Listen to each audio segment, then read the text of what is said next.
Jesus said, if only you had the faith of a mustard seed. Amen.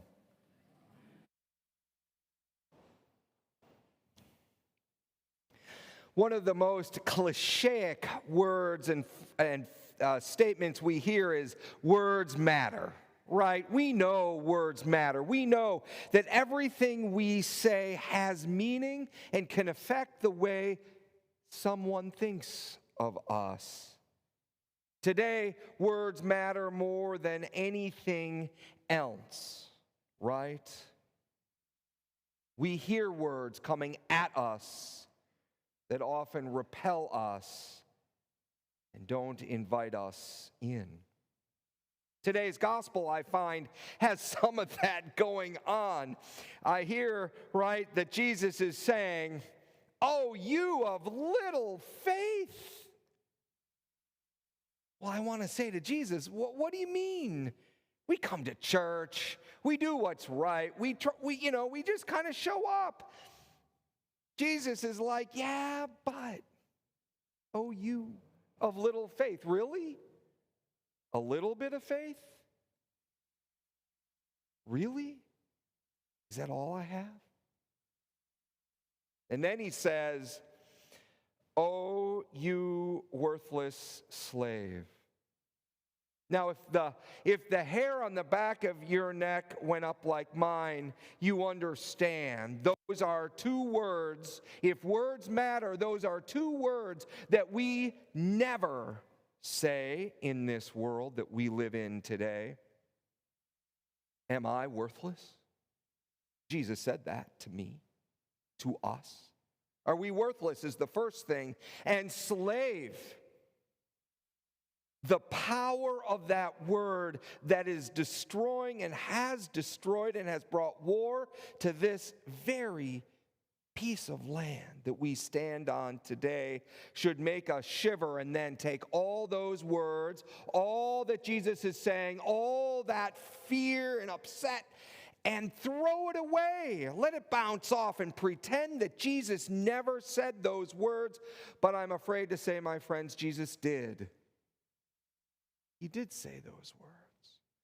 So take all our feelings, all our upsetness, all those right, feelings about those two words and then little faith. Put it right here, please. Put it right here. Don't let it bounce off. Just suspend it for a little bit.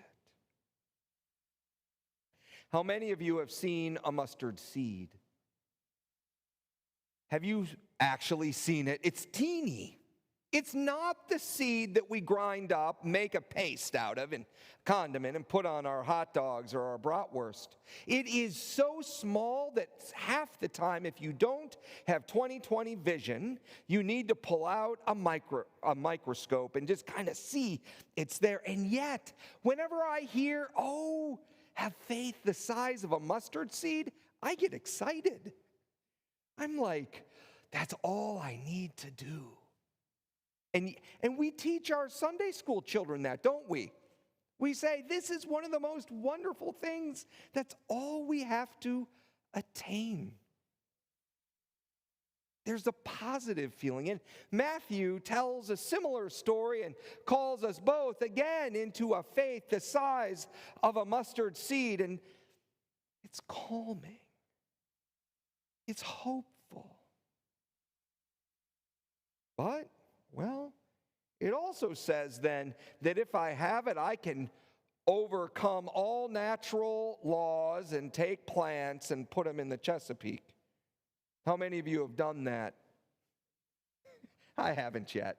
Maybe time will tell. But I'll tell you, all of a sudden you were talking about this mustard seed of faith that surpasses everything that we think is real, that can ever happen. Supernatural faith. Wouldn't that be great? That we can change the world with a simple little seed. Well, I'm not sure that's what Jesus was talking about. And then we get that story, yes, of that slave and of that useless slave. Leave it right there. I promise you. Just leave it right there. There's a word. It's called doulos. I think I've got that right in the Greek. I didn't do that well in the pronunciation of the language. Doulos. In context, it changes. It can be either servant or it can be slave. And the interpreters of the Bible, when they take a look at what's happening all around it, because why? Words matter. They needed to say, what is Jesus actually saying here? Is the person that he's talking about one that has the right to say yes or no? Does this person? Does they have the ability to stand there and say, no, I'm not going to do it. I'm going to go find another job.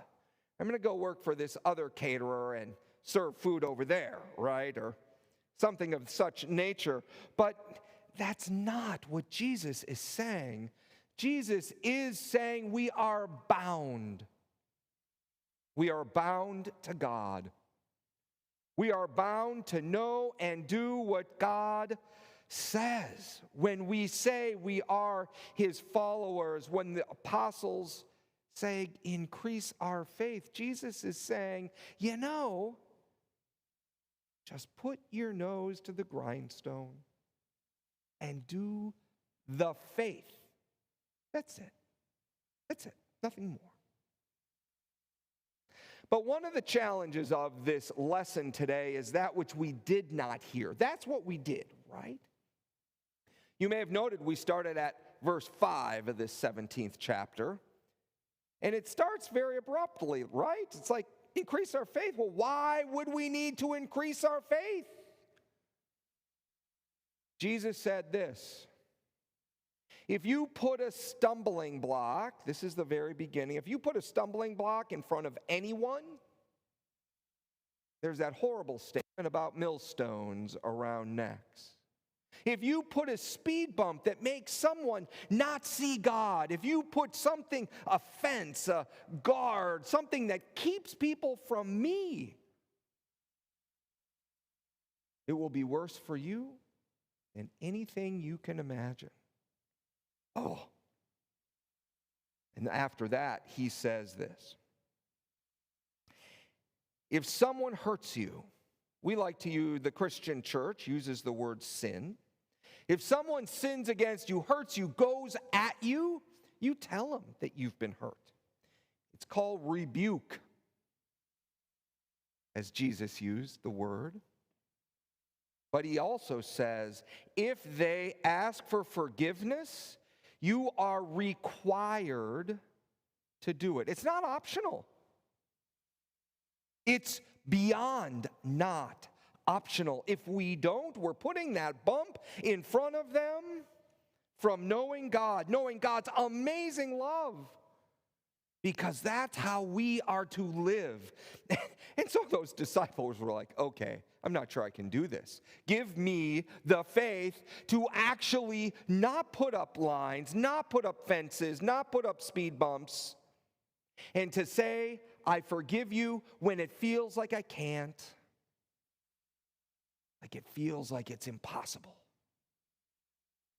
We have seen this happen in the last couple weeks.